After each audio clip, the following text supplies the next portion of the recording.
My son handed me a pen to sign over the house right in the middle of the party. But as I touched it, the police stormed in. The fake doctor was cuffed. My daughter-in-law's husband screamed, "You set me up." I smiled. I'd been ready for 30 years. If you think this is just another family story, you're dead wrong. Subscribe now to watch more jaw-dropping true stories just like this. In a fog-veiled corner of Willow Creek, Oregon, where the trees whispered even in daylight and rooftops disappeared beneath sighing clouds, there stood a house too old to be innocent and too quiet to be safe. The Caldwell House. Locals didn't call it haunted, but they didn't call it warm either. It was the kind of home that appeared in dreams you weren't sure were nightmares until you woke up sweating. Victorian bones, cedar siding darkened with age, moss on the shingles, vines licking the back brick. Its third floor with the slanted roof and lone circular window was often mistaken for a watchtower. It wasn't. It was an attic, and in that attic sat a chest, but that comes later. For now, the camera of memory moves inside through the front door, past the long hallway of faded picture frames and uneven floorboards. It glides past the parlor with its dusty grand piano, through the dining room with a table long enough for 10 but set eternally for 1. Then it finds her, Mrs. Elaine Caldwell, 73 years old, 5'2", spine not entirely surrendered to gravity but negotiating. Silver hair always brushed back and pinned low with the same tortoiseshell clip she'd used since 1963. Her steps were slow, yes, but with a dignity that refused to beg for youth. She moved like a woman who had survived something, because she had. She lived alone, not by fate or misfortune, but by design. Alone was safe. Alone meant no lies whispered down hallways, no sideways glances at breakfast, no voices shouting through walls thinner than they ought to be. Her husband, Dr. Richard Caldwell, had vanished without explanation in the autumn of 1987. Left the house one morning with his brown leather satchel and a half-drunk thermos of coffee, said he had a meeting in town with his younger brother. He never came back. No call, no body, no obituary, just absence. Elaine hadn't remarried. She hadn't even repainted the study. People said that was grief. They were wrong. That was suspicion. Elaine didn't believe in ghosts, but she believed in unfinished business, and this house reeked of it. At exactly 6:17 a.m., like every morning for the past 36 years, she stood barefoot in the kitchen, her hands wrapped around a mug of Earl Grey. The kettle still whistled the same pitch it had in 1982. The radio beside the sink scratched and yellowed with time buzzed to life with the local morning broadcast, the voice of an old man who sounded more memory than man. Patchy fog this morning in the valley, visibility down to 20 feet on the ridge, temperatures climbing to a rare 60 by noon. Elaine didn't listen for the forecast. She just liked the sound of someone else's voice. She carried her mug into the front room parlor, really, but she hated the word, and sat in the upholstered armchair nearest the fireplace. Her fingers brushed the lace doily on the armrest. She leaned forward, squinting through her trifocals, and looked at the photograph on the mantel. It was Richard, of course, standing in front of the old lab building at Oregon State, his arms crossed, half smiling, in that way that made you wonder if you'd just told a joke or committed a sin. The photo was colorized, but fading, his lab coat turning the shade of stale milk, the sky behind him a bleached-out blue. Elaine lifted the frame, not gently, not cruelly, just deliberately. "Well," she said, voice hoarse from age and silence, "you're still not talking." She stared into his eyes. Not the eyes in the frame, the ones that had watched her across the breakfast table for 22 years. The eyes that had gone dark with worry after that last research scandal. The ones that had avoided hers for weeks before the disappearance.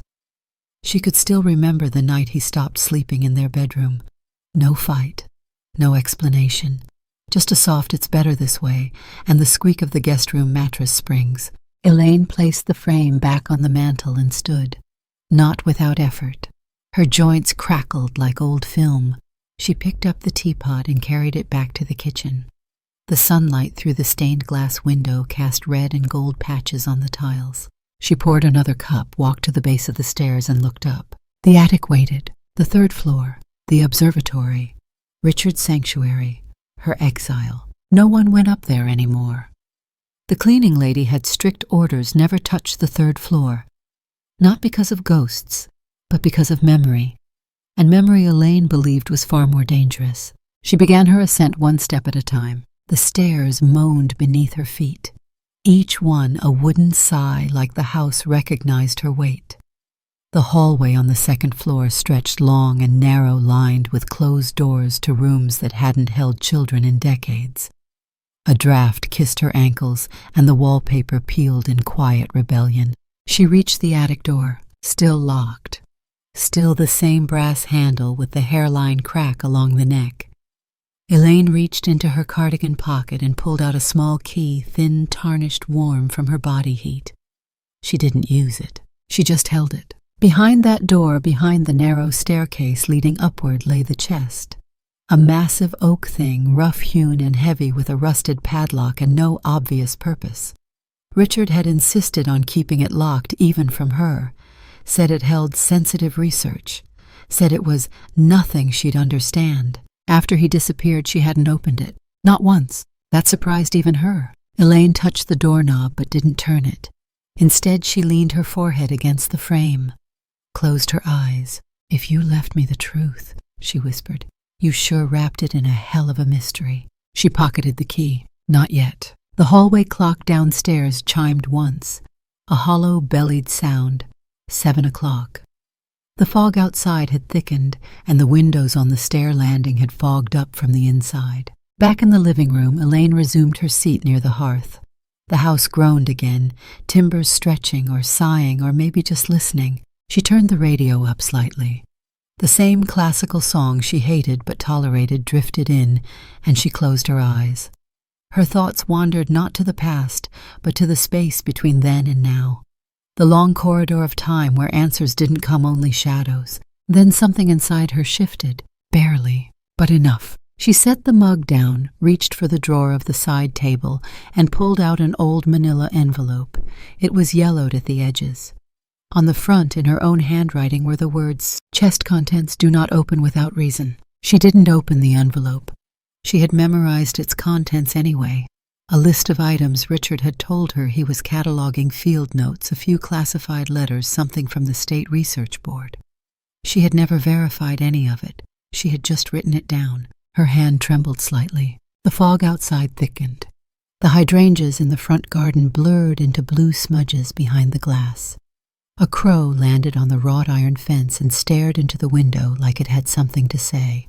Elaine didn't move. She just stared back. That chest upstairs hadn't moved in 36 years, but in her mind she heard it creak, heard the padlock jangle, heard the soft scrape of papers, maybe photographs, maybe something heavier. A soundless question echoed through her body. "What if you don't have another 36 years? She didn't answer. She just sipped her tea, eyes trained on the fog, on the garden, on the past. And the chest upstairs, sealed silent, waiting, watched her back. Under a pale ribbon of gray sky, the fog in Willow Creek thickened like wet wool draped over the shoulders of the town.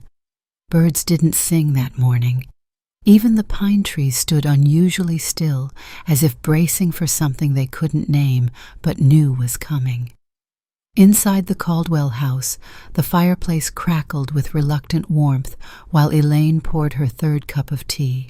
The doorbell rang at precisely 9:26 a.m., not early enough to be an emergency, not late enough to be a courtesy. A calculated time, intentional, and Elaine, with her instincts sharpened by solitude and sharpened further by betrayal, long buried, felt something curl in her stomach the moment the chime echoed down the hallway. She set the cup down. 3 steps to the foyer. 1 breath to compose herself. She opened the door. There he stood, David Caldwell, her son, 45 now, maybe 46. She never counted after he moved to San Francisco. His jawline was still defined, but the stress had carved small lines around his mouth and under his eyes. His once boyish curls had been tamed into a businessman's crop, silver streaks running like static through black. He smelled faintly of citrus cologne and ambition, "Hi, Mom," he said, giving her a smile that looked like it had been rehearsed in the car mirror. Before she could respond, the woman beside him stepped forward. "Elaine," she said, arms already outstretched for an embrace. "I've heard so much about you." Elaine accepted the hug with the stiffness of politeness. Erica David's second wife, young, mid-30s if that. Everything about her was polished. Platinum blonde hair in a sleek low bun, camel-colored wool coat belted tight at the waist, nude heels far too tall for the gravel driveway. They looked like a couple stepping out of a real estate brochure, except the smiles didn't reach their eyes. "Well," Elaine said, gesturing them inside, "aren't you a surprise?" They stepped in tracking in the scent of city perfume, and something else, something too faint to name. The door closed behind them and the air shifted. The house felt smaller, like it had pulled its arms in defensively. Erica turned her head in slow, practiced motions, scanning the space. Her gaze lingered on the woodwork, the antique umbrella stand, the Tiffany lamp on the sideboard. "This house is just—" She trailed off, fingers grazing a picture frame like she was appraising it.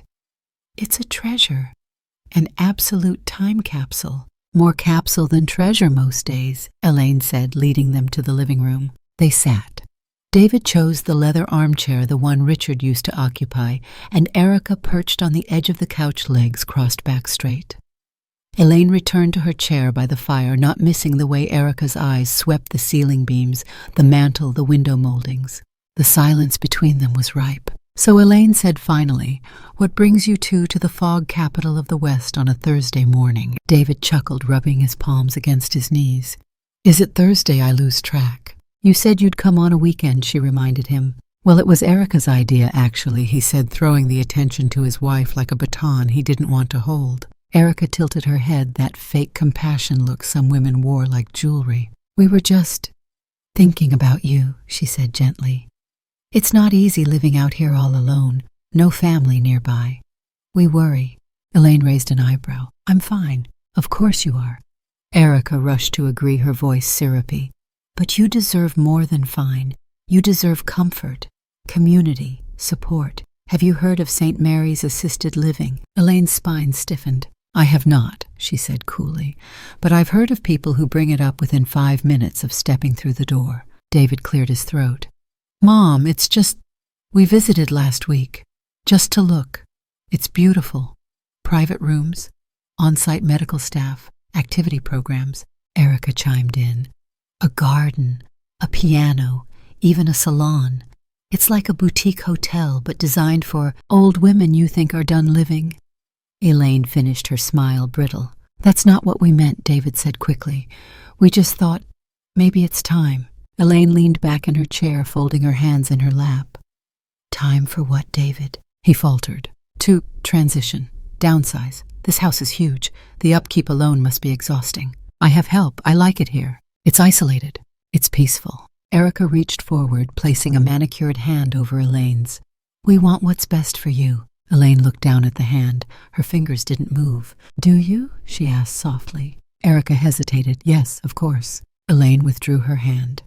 "Then don't mistake stillness for weakness." David exhaled sharply. "Mom, come on." She stood slow but intentional. "Would you like tea?" The question was not an offer, it was an intermission. Erica glanced at David, then smiled. "Sure." Elaine walked into the kitchen, boiled water again. Her hands trembled just slightly, but not from age, from the chill crawling up her spine. She'd seen this before. Not this exact conversation, no. But the maneuver, the niceties, the eye contact designed to disguise extraction. People used words like concern and future the way burglars used lockpicks. She returned with a tray teapot, cups, sugar spoons, set it down gently. Erica poured. David checked his phone when he thought Elaine wasn't looking. So Elaine said as she sat, "What else have you been up to, outside of scouting nursing homes?" David winced. "That's not fair." "No," he hesitated. "We're looking out for you." "Then stop looking past me." The silence grew roots. Erica set her cup down. "I know it seems sudden, but you're not getting any younger." "No," Elaine said, meeting her gaze. "But I'm not dead yet either." Erica blinked. David leaned forward. "We just want you to be safe." Elaine stood again. "You can say it, David." "Say what?" "What you really came here for." David didn't answer. Elaine let the moment hang in the air like a blade suspended by a thread. Then she left the room. She didn't slam the door. She didn't need to. She just walked out down the hallway up the stairs, her footsteps quiet but heavy with intent. She made herself disappear, let them marinate in their own pretense. From the top of the staircase she watched them through the banister, David rubbing his temples, Erica whispering something too soft to catch. She went to her bedroom, sat on the edge of the bed, listened to the silence between conversations, and waited. That night when they stayed over, invited or not, Elaine didn't sleep. She kept the lights off, cracked her bedroom door just 2 inches, just enough to hear. It was 1:42 a.m. when she heard the whispers. From the guest room, she stepped into the hallway barefoot on the cold wood, moving like memory itself. She moved closer, standing beside the guest room door just to the left. The voices were low, but not low enough. "Once we get guardianship, it's automatic," Erica said. A pause. "The lawyer said we just need a mental decline diagnosis." One good report. "She won't even know it's official until after." Another pause. And then David's voice. "Then we transfer the deed, get her settled in St. Mary's, and start fresh." A silence long enough to snap something. Elaine stood there, hands trembling at her sides, not because she was shocked, but because she'd known. Some part of her always knew. She stepped back from the door, slipped down the hallway like a ghost retreating from the edge of her own haunting. Into her room, closed the door, locked it. She didn't cry. She didn't rage. She just sat, still. And across the house her son's laughter echoed faintly low, intimate, unmistakably satisfied. In that moment, Elaine Caldwell wasn't just a woman left behind by time. She was a woman about to take it back. ChatGPT'd an eye under a sky the color of an old bruise. The mail arrived late. The postman, a kid no older than 20, barely knocked. He was used to dropping letters through the brass slot and scurrying off, never waiting for a signature from the old woman in the strange, drafty house on the hill. But today the envelope didn't slide all the way in. It caught in the frame, snagged on something just barely too thick. Elaine Caldwell noticed it immediately. She always did. She shuffled toward the door in her robe and slippers, lifted the envelope with thin, practiced fingers, and held it to the light. Heavy paper, government stamp. Court seal embossed just above her name, centered, spelled correctly. She knew before opening it. Still she did. Her eyes scanned the words. Slowly, meticulously, each line like a punch she had seen coming but could not avoid. Her breath didn't catch. Her knees didn't buckle. That would have been too dramatic. Elaine didn't do drama. She did silence, and silence arrived in full. She moved to the armchair in the living room, sat with the letter open across her lap. The house had gone still. Even the wind outside seemed to hesitate, waiting to see how she'd react. The Court of Multnomah County certifies that Mrs. Elaine Caldwell, born March 3, 1950, has been determined to exhibit early stages of cognitive decline, and thus, in accordance with Section 12B of Oregon Elder Law, her adult son, Mr. David Caldwell, is hereby assigned as legal guardian of her person and estate, effective immediately. Her name, her signature, even a witness line, all there, all official. Elaine stared at the words like they had been written in a different lifetime. A reality not her own. Cognitive decline, legal guardian, effective immediately. It was in its own way a death certificate, just not hers. Her hand trembled as she placed the letter gently on the side table. She didn't tear it, didn't scream, didn't call anyone. She stood, walked slowly down the hall, paused at the staircase, and turned to the wall. There, behind a faded tapestry of blue irises, hung a narrow cabinet, barely noticeable. She opened it. Inside, 3 antique hooks. On the left, a rusted skeleton key. In the center, a brass padlock key on a red ribbon. On the right, a thin silver chain with a house key charm, Richard's old gift to her on their 20th anniversary. She took the brass key, held it in her palm like a prayer. Then she ascended. The stairs to the attic groaned louder than usual, or maybe she was just hearing more. Listening the way you do when you've just been betrayed and every creak sounds like confirmation. She reached the attic door, unlocked it, and stepped inside. It smelled of cedar dust and something colder, something like kept secrets. Light filtered through the circular window at the far end of the room, painting a halo across the wooden floor. Cobwebs framed the ceiling beams like lace. Her slippers whispered against the floorboards as she crossed the room, and there it was, the chest, Richard's chest, still the same, still imposing, made from dark mahogany reinforced at the corners with blackened iron. The padlock blinked at her in the dim light like a lazy, one-eyed animal. Elaine knelt carefully, knees creaking with the effort. The key slid into the lock, turned, and for the first time in 36 years the mechanism released. The sound was quiet, intimate, like the final exhale of a long-held breath. She opened it. The lid lifted slowly, reluctant, as though it had been dreaming, and now woke under protest.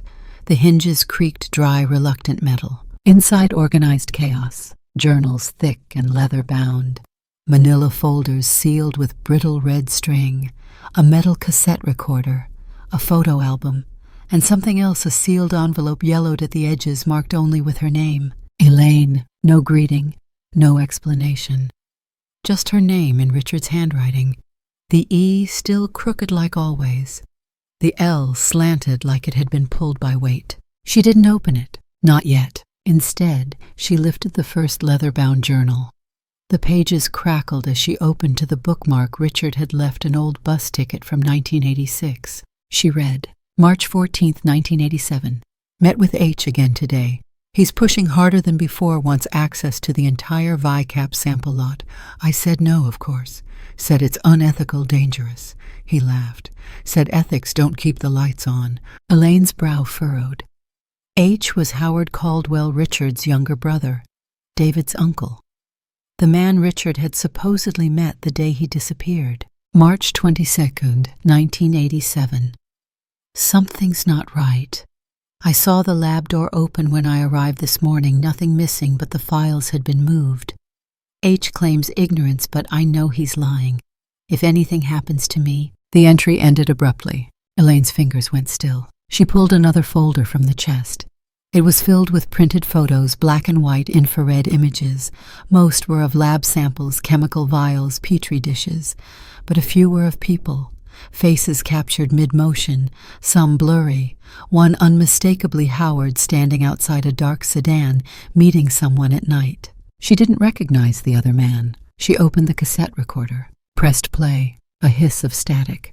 Then Richard's voice, faint, tired, intense. This is Richard Caldwell, March 27th, 1987. I've duplicated the test results, left one copy in the office, another here. If you're hearing this, I've likely been... The tape clicked and stopped. Just like that. Elaine sat in silence. Not shock, not fear. Recognition. This wasn't the ramblings of a paranoid man. This was a breadcrumb trail. She picked up the envelope with her name, opened it. Inside a single sheet of paper, handwritten. Elaine, if I vanish, it won't be an accident.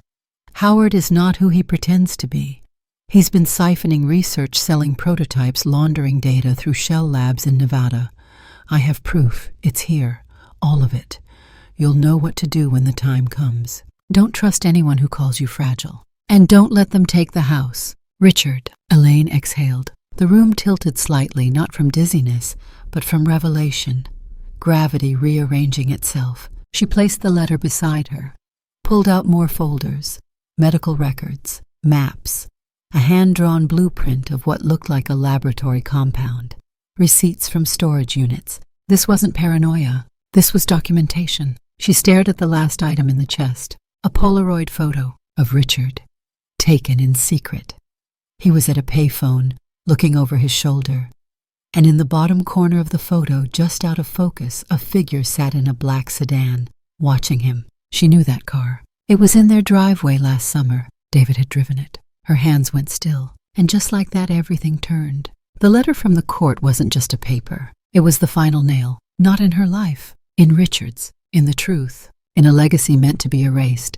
But it wouldn't be. Not now. She stood slowly, taking the journals with her, the cassette player, the envelope, the photo. She left the chest open. Let the dust fall. Let the air breathe.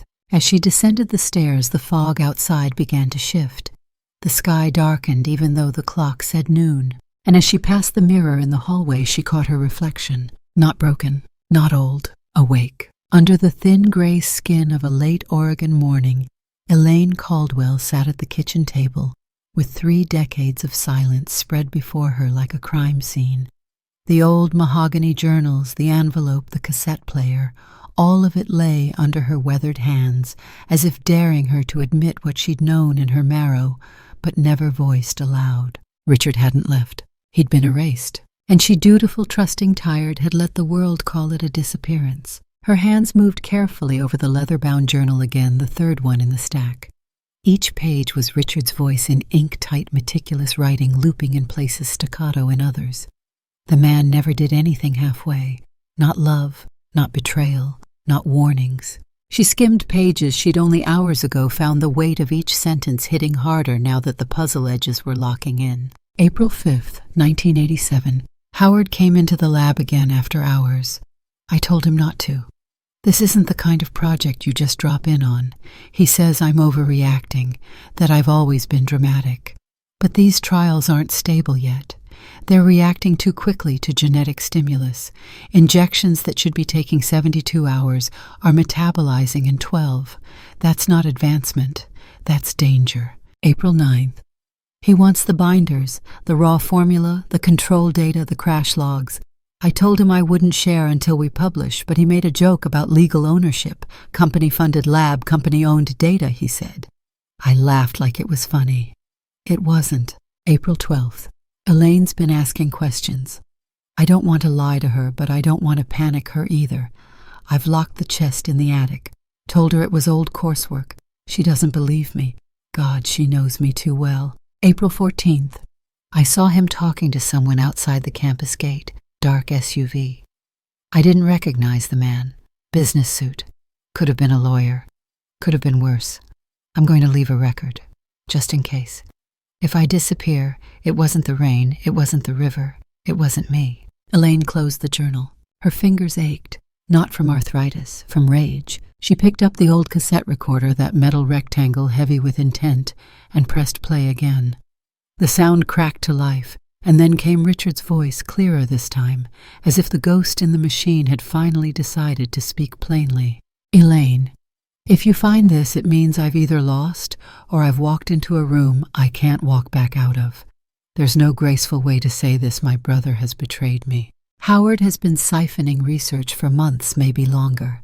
I believe he's working with external interests, possibly military, maybe even offshore. This isn't about patents anymore. It's about control, about creating something that shouldn't exist. If I confront him, I think he'll— Silence, a clunk, the tape cut. She didn't realize she was holding her breath until she let it go in one long, shaky exhale. Her pulse thrummed in her throat. Howard Caldwell, Erica's father. The man who had always smiled too smoothly, spoken too quickly, and kept his visits to family gatherings shorter than his whiskey pours. A former research executive who'd retired early and spent most of his time abroad. She remembered how he used to deflect whenever anyone asked about Richard's disappearance, how he always called it a tragic wandering off, as if her husband had been some confused deer looking for water in the wrong forest. Elaine's jaw clenched, and now her son had married that man's daughter, moved into his circle, trusted him, or worse, joined him. She stood abruptly. The chair scraped sharply against the floor. A kettle screamed on the stove. She hadn't even remembered turning it on. She yanked it off the burner and let the steam trail upward. What if none of this was coincidence? David showing up suddenly with Erica on his arm so soon after the anniversary of Richard's disappearance, talking about guardianship, nursing homes, house deeds. What if it wasn't about helping her at all? What if it never had been? She carried the journal stack into the study, a room that hadn't been used since 1990, save for cleaning days, and the rare holiday where someone needed a quiet place to take a call. The curtains were closed, the air stale, but her fingers moved like they remembered this dance. She pulled open the desk drawer. Inside her Rolodex, most of the numbers were obsolete. Dead friends, dead lines, but not all. She turned to the letter R. Walter R. Grayson, investigative journalist, a man with a voice like a rusted shovel and a moral compass that had never stopped pointing toward truth, even when it cost him contracts, colleagues, credibility. He had been a close friend of Richard's. one of the only people who'd come by the house for weeks after the disappearance and said things like, "That doesn't add up," and he was on to something, wasn't he? Elaine picked up the phone. The line clicked after 3 rings. "Grayson." "Walter," she said. "It's Elaine." A pause. The voice softened. "Elaine Caldwell." "My God, it's been 36 years," she said. "I need you to come to Willow Creek." His voice shifted immediately, falling into that familiar register of a man who smelled blood before he saw it. "What happened?" "I found something," she said. "Actually, no. Richard left me something." She could hear him sitting up straighter. "Elaine," he said slowly, "are you telling me what I think you're telling me?" "I don't know what you're thinking," she replied, "but I'm telling you my husband didn't vanish." He was silenced. "And I think it's happening again." A pause. "Then I'll be there tomorrow." She hung up, walked back to the kitchen, stared out the window. David had married into the family of the man who destroyed hers. Erica's presence was no accident. The guardianship, the court order, the false diagnosis, it was a strategy, not a rescue. A takeover. And the house, this house, was the prize. Elaine felt a bitter laugh rise in her chest. She didn't let it escape. Instead, she turned from the window, walked into the hallway, and climbed the stairs again, each creaking step a metronome counting down to something terrible and inevitable. Back in the attic, the chest remained open, its mouth agape, like it too was finally allowed to scream. She pulled out more folders, more photographs, an old map with hand-drawn notes in the margins. Private access tunnel test site clearance denied. Howard signed off 614 under dummy license. The language wasn't that of a grieving man. It was a whistleblower, a man at the edge of exposure. And suddenly, the manila envelope with the court documents downstairs felt like the second act of a play that had opened decades ago. Only now Elaine knew her lines. She sat down at Richard's old desk, unfolded the map, and laid the photos across the surface like evidence on a murder board. Because that's what this was. Not just theft, a slow-motion homicide. Of a man's legacy, of her life, of the truth. Outside, the fog pressed harder against the windows. The trees began to sway like they, too, had just been told something that shattered their understanding of the world. And inside, under the warped beams of a forgotten attic, Elaine Caldwell prepared not to mourn, but to fight. Under a cloud-swollen morning in Willow Creek, Elaine Caldwell sat behind the wheel of a car she hadn't driven in nearly a year. The engine grumbled awake beneath her like an old dog nudged from sleep. The heater wheezed stale air. Her hands, veined steady but not yet frail, gripped the wheel with the kind of tension usually reserved for farewells and funerals. She was neither fleeing nor arriving. She was reactivating. The drive into Portland was longer than she remembered. Or maybe the world had just gotten faster while she stayed still. The city loomed, eventually scrubbed and metallic in the morning haze, its new steel towers displacing the old red brick buildings like arrogance replacing memory. She found the address on the 3rd floor of a nondescript office complex near the river, a building that looked like it used to house lawyers before the lawyers got slicker and richer.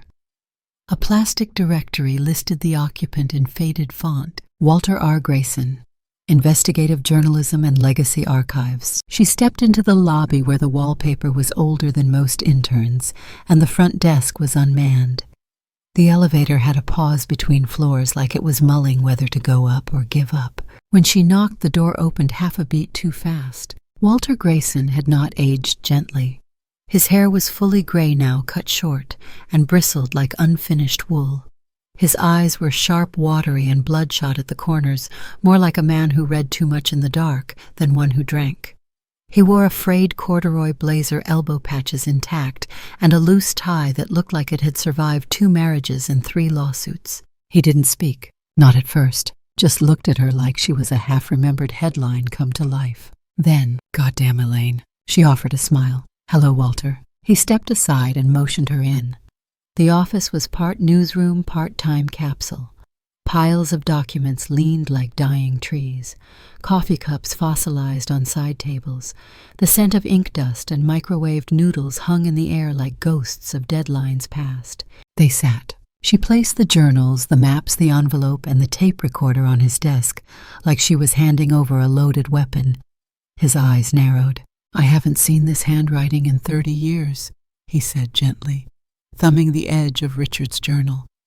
He used to write like he was trying to outrun his own thoughts. He was, Elaine replied, and now I'm trying to catch them. Walter flipped through the journal slowly.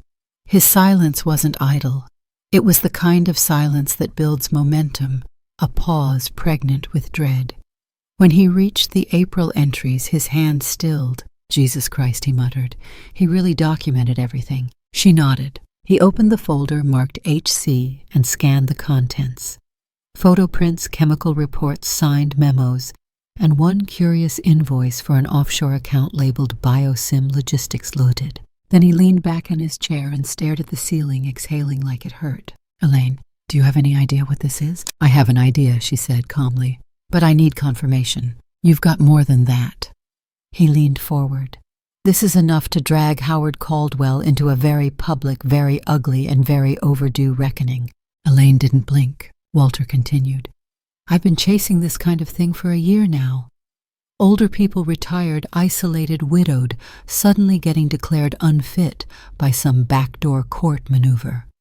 Usually the guardian is a relative, but the doctor always traces back to the same 2 or 3 names. When you dig deeper, there's always a paper trail, suspicious diagnostics, forged consent forms, and at the end of it, property being sold for a fraction of its value to some shell buyer. Have you published anything? He shook his head. Not yet. I've been stonewalled, threatened, had my tires slashed twice. The people behind this know how to stay invisible. She nodded toward the table. Not anymore. Walter looked at her. You're ready to go public. Elaine hesitated. Not out of fear, out of strategy. I'm not handing this over for headlines, she said. Not yet. He raised an eyebrow. I want to go from the inside, she continued. Draw them out. Let them think they're winning. Walter frowned. That's dangerous. I know. You're 73, and they think I'm senile. He sat back, studied her for a moment, and then gave a short, dry laugh. God damn. You really are Richard's wife. I want them to show their cards, she said. Make the next move. I need them to feel safe. Walter tapped his fingers on the desk. So what's the plan? I play along, she said. Let David think I'm slipping. Let Erica believe she's won. I'll let them parade me into their little court appointments and whisper over my head. But I'll be watching, listening, documenting. Walter looked at her for a long time. If they try to move you out of that house, they won't get the chance. He nodded slowly. Okay, I'll back you. But if this turns dangerous, I'll call you. No, he said. You'll call me before it turns dangerous, not after. They sat in silence a moment longer. Then she reached into her coat pocket and pulled out a burner phone, brand new, prepaid, and anonymous. Walter whistled. Well, damn, you came prepared. This isn't my first time burying a secret, she said. He handed her a card with a handwritten number. My personal line. Use it if they slip up. And Elaine, she looked at him. You're not alone in this. That night back in Willow Creek, the fog was waiting at her doorstep like an old sick dog. She parked the car, turned off the headlights, and sat in the driveway for a full minute before going inside. The house smelled of smoke and paper and something older, like memory. She walked straight to the kitchen, poured herself a glass of water, and sat at the table in the dark. Across the hall she could hear the murmur of David and Erica's voices, laughing, planning. Let them, because tomorrow she'd begin her performance. Forgetfulness in the morning, a misplaced item, a repeated story over tea. Then next week a missed appointment, a confused stare, the suggestion of names on the tip of her tongue never spoken. They'd eat it up. They'd think they were winning. But in reality, the house had already changed. Elaine had turned it from home to theater, and they'd be stepping straight into her trap, one step at a time. Just as planned. The morning of the psychiatric evaluation, Elaine sat quietly in the back seat of her son's Lexus, her eyes soft, unfocused, hands folded neatly in her lap like a child waiting for Sunday school. David was in the driver's seat, humming an off-key tune, knuckles tight on the wheel. Erica sat beside him, flicking through her phone with one eye, the other fixed occasionally on the rearview mirror, watching Elaine, measuring. They thought they were shepherding a sheep to slaughter. They didn't see the wolf beneath the shawl, Mom, David said, keeping his voice light. Dr. Hargrove is just going to do a quick little check-in. Routine stuff. No pressure. Okay? Elaine blinked slowly, then nodded. That's nice, dear. Will Richard be there? The silence in the car thickened. Erica stifled a smile. David cleared his throat. No, Mom. Richard. He's not. You remember, don't you? Elaine tilted her head. Of course. I just forget what day it is sometimes. Silly old me. David smiled, but it didn't reach his eyes. The clinic was tucked in a quiet commercial park off Hawthorne Avenue, private, upscale, and discreet. Just the kind of place where questionable ethics wore polished shoes and degrees on the wall. The sign read, Dr. Malcolm Hargrove, Geriatric Psychiatry. They led Elaine inside, where she was ushered into a dimly lit room that smelled faintly of lemon cleaner and anxious sweat. 2 soft chairs faced each other, separated by a small table adorned with tissues and a ticking clock. Dr. Hargrove emerged a moment later, graying at the temples, skin too smooth for his age. His smile was practiced, his voice a careful blend of warmth and clinical detachment. Mrs. Caldwell, how are we today? Elaine looked up at him with wide, watery eyes. I had trouble finding my shoes this morning, she said softly. But I found my old scarf. Richard gave it to me, I think. Or was it? No, it was someone else. Hargrove nodded sympathetically and scribbled something in a notepad. David and Erica sat just outside behind a 2-way mirror watching. Elaine had known about the mirror from the start. That's why she'd slipped the recording device, an old MP3 player with a foam-covered mic, into the inner pocket of her cardigan just beneath the brooch Richard had given her for their 15th anniversary. The device was live, battery full, recording. For 37 minutes, Elaine performed. She fumbled names, forgot years, wandered through memories like a fog-bound traveler. Sometimes coherent, sometimes charmingly lost. When Hargrove asked about dates, she turned it into tales about tulips. When he asked about medications, she listed ingredients from a pot roast recipe, and all the while her voice never cracked her eyes, never betrayed the burning engine behind her feigned confusion. But it was in the last 6 minutes that everything shifted. Dr. Hargrove set down his pen, leaned back, and crossed one leg over the other. His tone took on a conspiratorial calm. Mrs. Caldwell, he said gently, your son tells me he's quite worried. You've had some challenges lately, some episodes. Do you remember any of that? Elaine frowned. Sometimes I forget where the light switches are. The house is so big, you know. I think the rooms move around at night. Yes, Hargrove said, nodding thoughtfully. That happens sometimes, with dementia. Elaine leaned in. Oh dear, is it serious? He offered a kind smile. Well, it can be. But luckily you have family to help. David is very responsible, very protective of you. I've always trusted him, she said, her voice a tremor. And he tells me, Hargrove said slowly, watching her carefully, that the house is a lot for you to manage. Perhaps too much. He's concerned about your safety. Have you just considered whether it might be best to transition the property? Simplify things. Elaine blinked. Give him the house. Oh, not give necessarily, Hargrove said quickly. But perhaps allow him to handle the responsibilities. Transfer ownership and trust, maybe. You'd still benefit, of course. Comfort, care, all that. Elaine looked down at her hands. I suppose I wouldn't remember signing anything anyway, she whispered. Hargrove chuckled, pleased with the line.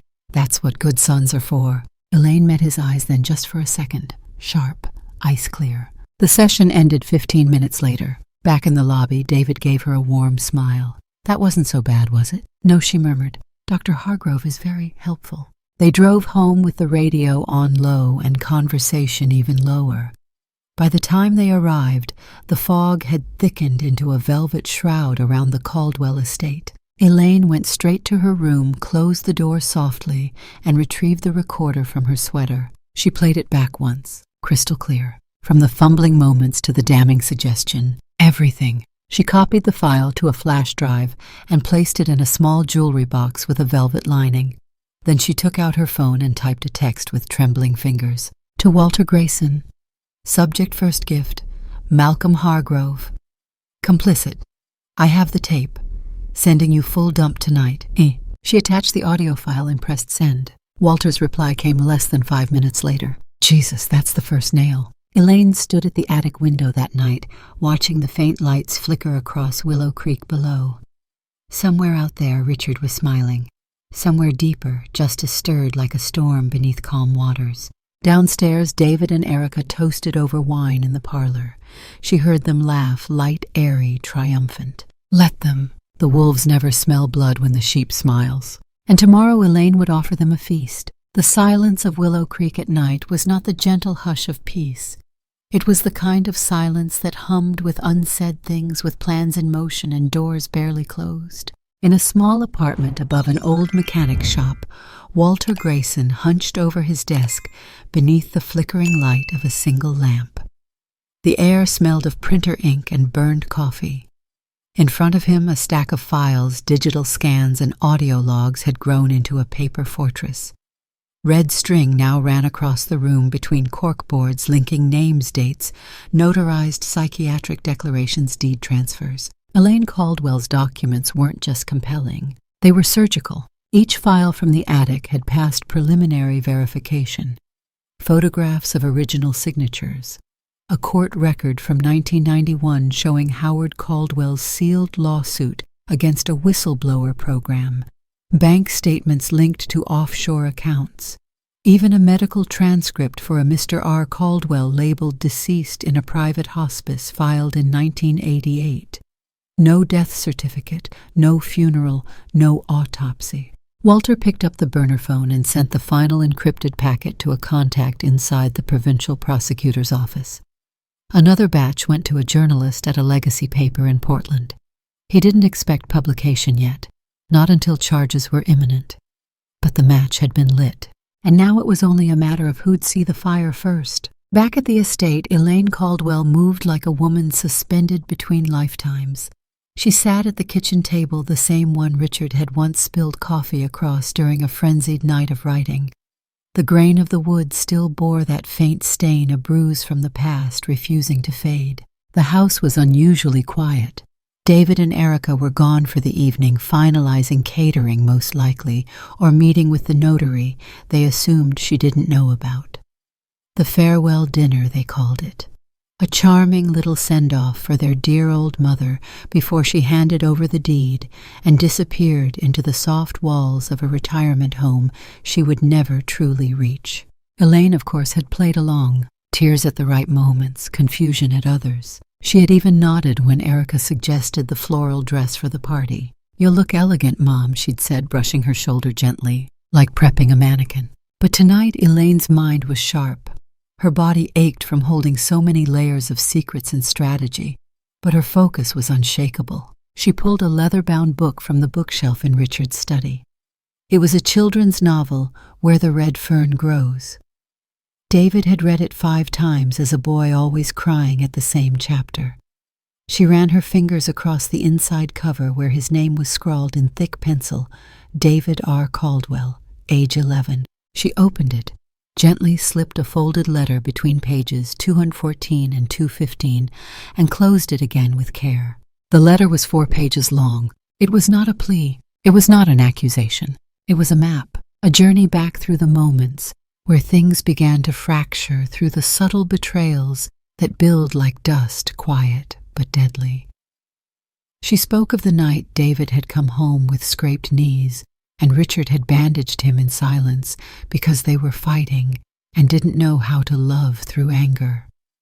She reminded him of the way she'd looked at him during his graduation speech, how her eyes had screamed pride while her heart whispered fear, fear that he'd grown too far too fast into a world she couldn't protect him from. She wrote about love and resentment, about Richard's disappearance, about the slow hollowing of trust. And then finally she wrote, "You married into a legacy that murdered your father.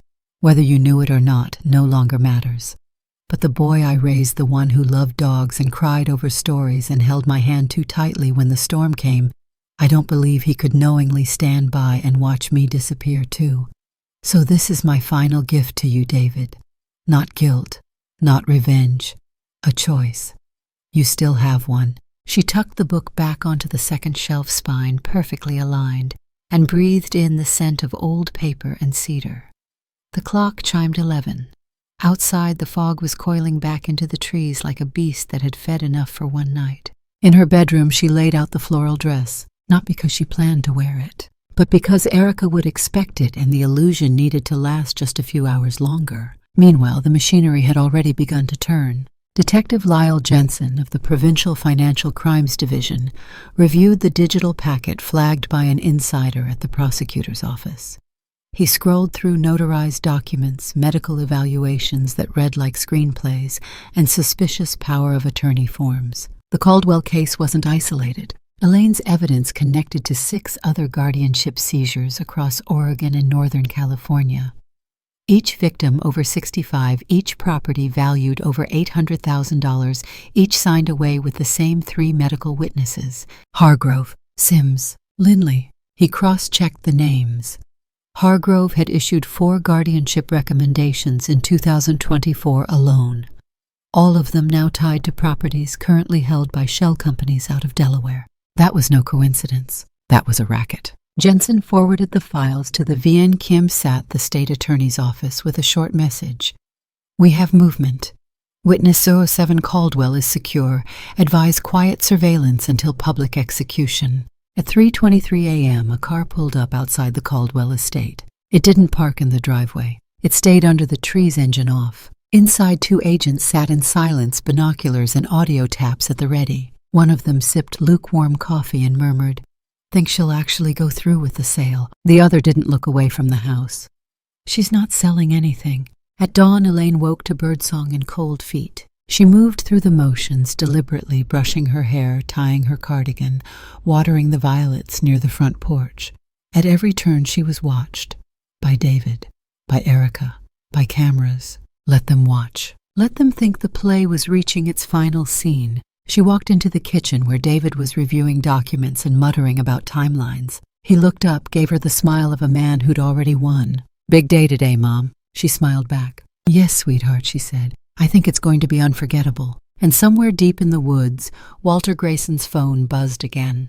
A single message. "Tonight," she signs. "Cameras ready. Stay close." He typed back 2 words. "Born ready." The evening air carried the scent of pine-cut roses and carefully chosen deceit. The Caldwell estate hadn't seen this much decoration in a decade.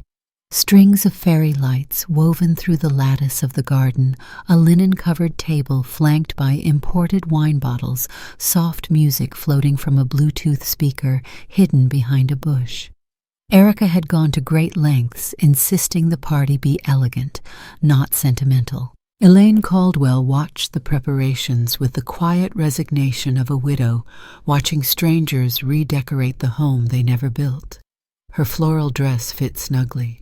Her brooch sparkled under the garden lights. Her hands were calm, steady as she poured tea no one asked for. David, as always, was the master of ceremonies, his suit tailored, his smile affixed like a weaponized mask. "To new beginnings," he said, raising a glass to their guests. Neighbors, a few extended relatives, and one man introduced only as Mr. Alcott, a property consultant who nodded politely, said very little, and took long sips of wine. Erica, meanwhile, floated like a ghost between guests, ensuring everything was on schedule. "And Elaine," she smiled when spoken to. She nodded at flattery. She offered vague stories of her youth, and every so often she caught David's glance, measuring her like a product nearly shelved. At 8:37 p.m., as the sun melted into the forest and the air turned gold and violet, Erica tapped her glass with a spoon. "Everyone," she said sweetly tonight, "is not just a farewell, it's a gift. My mother-in-law, whom I've come to love like my own, has decided to entrust this beautiful home to David and me. And as of tonight, that transition becomes official." Polite applause, a few lifted glasses, some confused murmurs. Elaine stood, not rushed, not dramatic. Just enough grace to still the moment. "I'd like to say a few words," she said. David gave a gentle nod, but his fingers twitched at his side. Elaine turned to the small group. "This house," she said slowly, "is older than most of you here. It's held more secrets than I care to count, but none greater than the one we bury tonight." The guests smiled awkwardly. A cousin giggled. David stepped forward. "Mom, maybe we should—" "Let her speak," said Mr. Alcott for the first time all evening. Everyone turned. Elaine looked at him, and something passed silently between them. She stepped toward the table where the documents waited. Deed transfer, medical releases, power of attorney, all in a neat folder with a pen clipped to the side. David held the pen out to her. "It's time." Elaine reached for it, paused. Then, just as her hand brushed the tip, the iron gates to the estate creaked open. 2 unmarked black vehicles rolled up the gravel path with a low, rumbling growl. The garden fell dead silent as 4 officers in plainclothes stepped out, badges flashing beneath their coats. A man in a charcoal blazer strode ahead. "Detective Jensen." "David Richard Caldwell," he called. David froze. "Yes, you are not under arrest, but you are being detained for questioning in connection with an ongoing investigation into property fraud and elder guardianship abuse. Please come with us." The wine glass in Erica's hand slipped and shattered. David's mouth opened, then shut. Erica turned pale. "Wait," David muttered. "This is a mistake. This is my mother. She agreed to this." Jensen raised an eyebrow. "Did she?" Elaine stepped forward, voice calm. "I did not." Another officer moved toward Erica. "Erica Caldwell, née Houghton, we have a warrant to search your communications, including financial records connected to Shell property acquisitions, traced to your family's holding company. You may contact your lawyer at any time." Erica backed up, heels catching the edge of the stone path. "No, this wasn't," David said. She collapsed into a garden chair, sobbing. One of the guests fainted. A neighbor dropped her plate. "And Mr. Alcott." He pulled out his badge, too. "Agent Jonathan Alcott," he said, "Special Investigator for State Property Crimes Division. You're all on camera." The signing tonight was a sting. David spun around, eyes wild. "Mom, you set me up." Elaine met his gaze with a calm so ancient it almost cracked the air. "I gave you a choice," she said quietly. "You chose legacy over blood." As David was led away, Elaine noticed he didn't struggle, didn't beg, just walked, like a man already aware of the sentence written years before the trial. Inside the estate, the officers moved room to room, the medical folder from Dr. Hargrove, the suspicious contracts, a check from Howard Caldwell to a company named Eldridge Trust Services, now identified as a laundering front. Walter Grayson arrived 10 minutes later with a press badge and a knowing smirk. "You waited for the right moment," he said to Elaine. "It's the only thing I had left to wait for," she answered. A reporter snapped the first photo of her standing beside the shattered wine glass, an empty pen still in her floral dress, still upright. The image would be on 3 front pages by dawn. The week after the raid, the Caldwell estate stood still like the eye of a storm that had already passed through and pulled secrets out by the root. No more catering tables, no more guests in linen. Just wine through the pine trees, and the faint ticking of an old hallway clock, still running like it always had, refusing to acknowledge how much had changed in just 7 days. Elaine sat alone in the library with a mug of tea gone cold, and the same brooch pinned tightly to her collar. Her floral dress hung neatly inside the closet, never worn again. She had already spoken with the state attorney, with investigators, with her lawyer, and now she waited for her son. David sat across from her this time, not in tailored clothes or confident posture, but in the soft beige of a court-appointed sweater. His hair was shorter. His hands still bore the faint marks of handcuffs recently removed. He wasn't shackled now, but there were other kinds of restraints. Emotional ones, legacy ones. "I thought you'd press charges," he said. Elaine looked at him over her glasses. "I could have." David nodded. "And I didn't," she added. "Why?" She reached to the small tray between them and poured fresh tea. "Because it's not the court that should teach you who you've become. It's you. You have to sit with it, live in it. I want that more than a verdict." His eyes dropped. "They offered me a plea." She stirred her tea, and I took it. 1 year of psychiatric rehabilitation, community labor, no license to practice law again. "Good," she said softly. "You were never meant to defend the guilty if you couldn't tell you were becoming one." He winced, but he didn't deny it. "What about Erica?" he asked. "She filed for annulment 2 days ago." He closed his eyes. "I told them to let her go," Elaine added. "She was a pawn, polished, ambitious. But she wasn't the architect. That was Howard, and he's facing life." David exhaled like the last air had finally left him. "I'm sorry, Mom." "I know." She reached under the tray and slid a small leather-bound book toward him. "Where the red fern grows." He stared at it for a long time, then slowly opened the pages to where her letter still sat. "I never meant for this to end this way," he said. Elaine shook her head. "You never meant for it to end at all. You thought legacy could go on feeding itself unchecked." He looked up. "Do you hate me?" "No," she said, eyes tired but clear.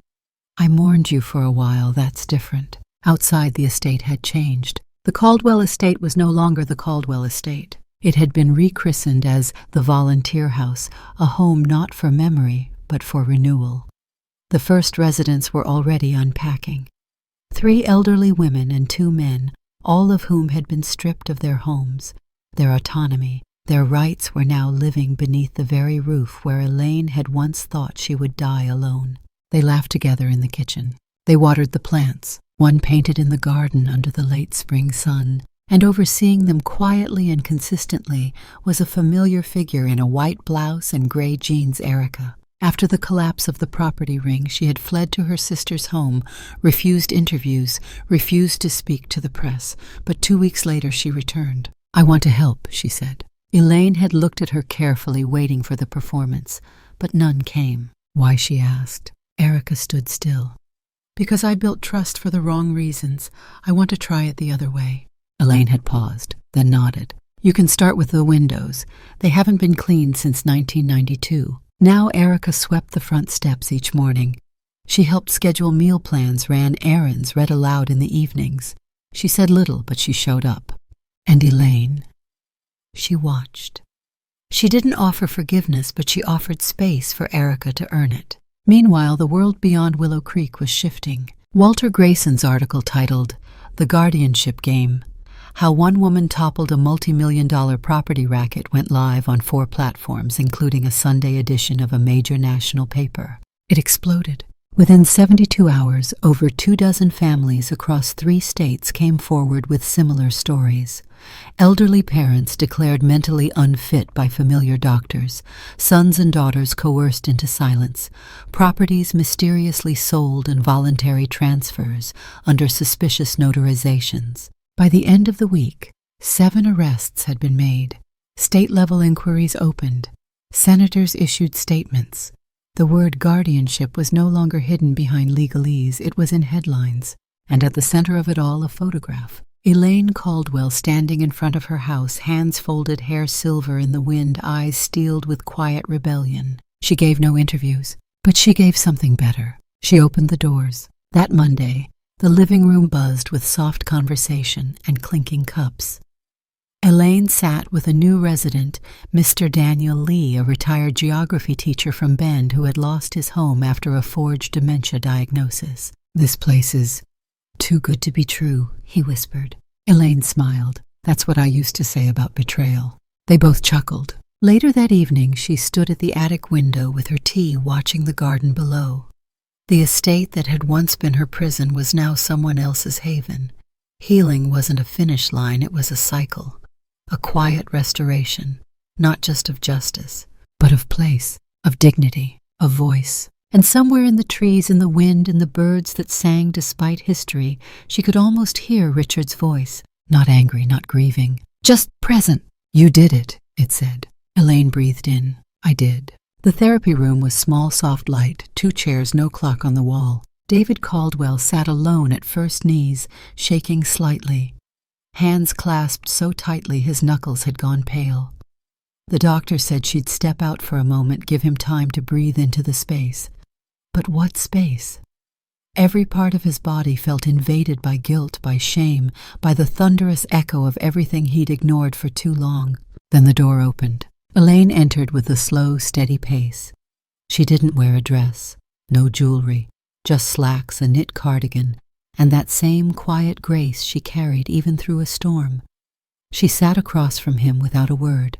David looked up. His eyes were red. "Mom," he whispered. She tilted her head, letting him speak. He couldn't. The silence ached. Then slowly he leaned forward, buried his face in his palms, and sobbed. Like a child, like a son who had finally been stripped of all defenses. "I was supposed to protect you," he cried, "and I sold you off like a thing." Elaine didn't interrupt. She waited. Let it burn. Let it cleanse. Finally, David looked at her, tears still falling.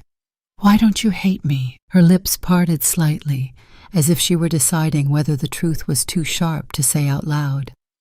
But then her hand reached into her bag. From it she pulled a yellowed envelope. She held it in both hands for a moment before placing it gently in his lap. "This is your father's last letter," she said. David blinked. He wrote it a few days before he disappeared. I didn't find it until last year, taped beneath the floorboard in the attic. He must have known things were unraveling, that someone close to him was plotting something dark.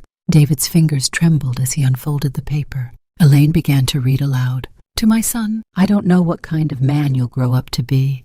I don't know if I'll be there to see it. But I hope the world doesn't dim your light. If you ever find yourself standing between greed and what's right, I hope someone pulls you toward the light. And if no one does, then I hope you remember the boy who used to cry when the neighbor's dog was sick. The boy who stood between bullies and the weak. That boy, he knew where justice lived. Bring him back. Dad. David dropped his head. I remember that boy, he whispered.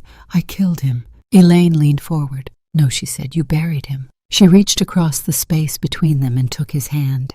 But he's still breathing. Across town, the volunteer house was glowing with new life. 2 residents were organizing a book club. Another was teaching a watercolor class.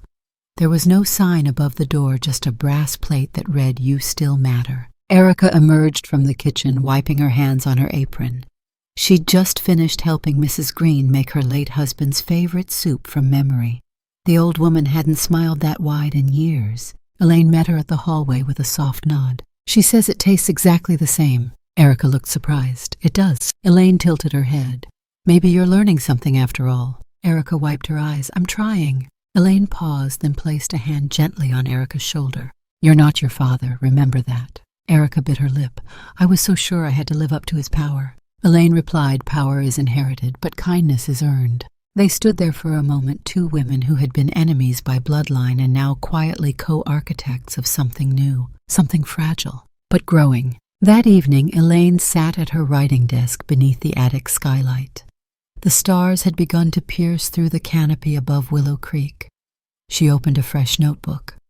No one else would read these pages, not yet. Maybe not ever. But she wrote anyway. Dear Richard, today your son cried in my arms, and for the first time in a long time I didn't feel abandoned. I felt like the 3 of us, fractured, broken, had found our way back to the same page. Maybe healing isn't a clean thing. Maybe it's a messy dinner table, a broken window repaired together, a soup recipe remembered. Maybe you were right, that love isn't something we protect. It's something we give, even when it hurts. She closed the book and placed it beside the others. The room no longer smelled of dust and grief. It smelled of ink, of new paper, of purpose. Below, she could hear David's voice helping one of the new residents down the stairs, and Erica's laughter echoing off the hallway walls. A home reborn, a family not perfect but present. She closed her eyes and whispered, thank you. It was the kind of morning that felt like a breath after a storm. The sun rose slowly over the hill crest behind the volunteer house, breaking through the thin veil of fog that still clung to the pine trees. The first light stretched like fingers across the roof tiles, spilled through the attic window, and landed on the floorboards like a benediction. It was soft, golden, and gentle, like something had finally settled. Elaine Caldwell stood by the attic window, wrapped in a shawl, a warm mug in her hand. Her breath clouded the glass for a moment.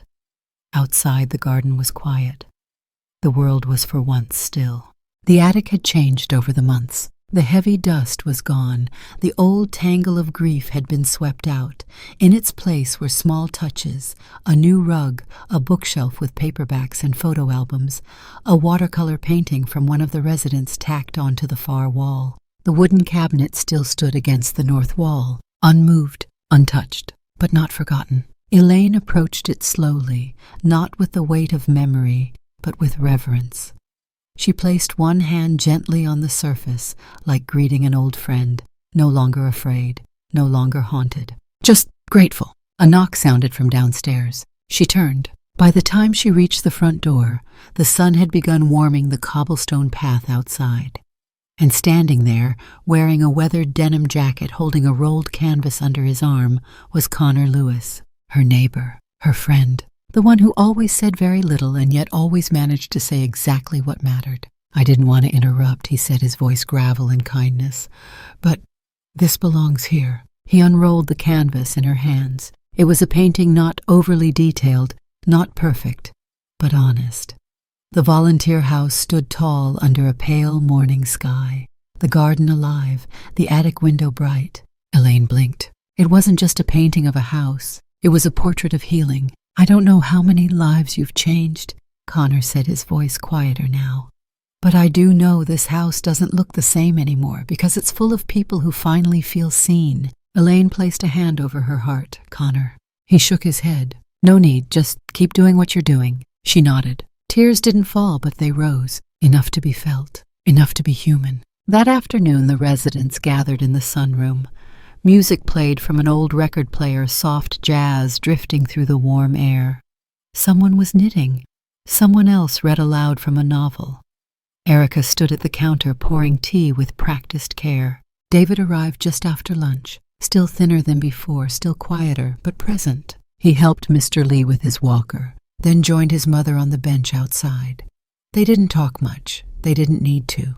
Forgiveness had become a verb between them, something practiced, not proclaimed. Elaine passed him a folded piece of paper. What's this? He asked. A quote I found. Thought you'd like it.